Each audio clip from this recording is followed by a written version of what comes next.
বনি ইসরায়েলের এক কাতিল ৯৯টা সিরিয়াল কিলিং করেছে, সিরিয়াল মার্ডার। একটা দুইটা না, কয়টা?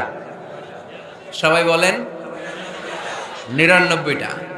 ৯৯টা হত্যা করার পরে তার মাথায় চিন্তা এসেছে, হায় রে, এতগুলা মানুষকে যে আমি মারলাম, আমার নসিবে তওবা আছে কিনা, আমাকে আল্লাহ মাফ করবে কিনা, টেনশন আর ভয় অন্তরে আছে না নাই?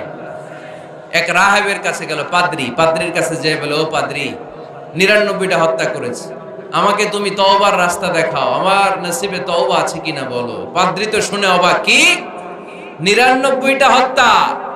হায় হায়, তোর কপালে তো কোনো ক্ষমা নাই, তোর কপালে তো কোনো তওবা নাই, তোরে আল্লাহ মাফ করবে না, এটা সাধারণ গুনাহ না। ৯৯টা প্রাণ তুই হরণ করেছিস, তোর কোনো মাফ নাই। এবার হত্যাকারী কয়, আমার যেহেতু মাফ নাই, তোরে রেখা কি লাভ, তোরেও দিলাম শেষ কইরা। এখন কয়টা হয়েছে? ১০০, সেঞ্চুরি করছে।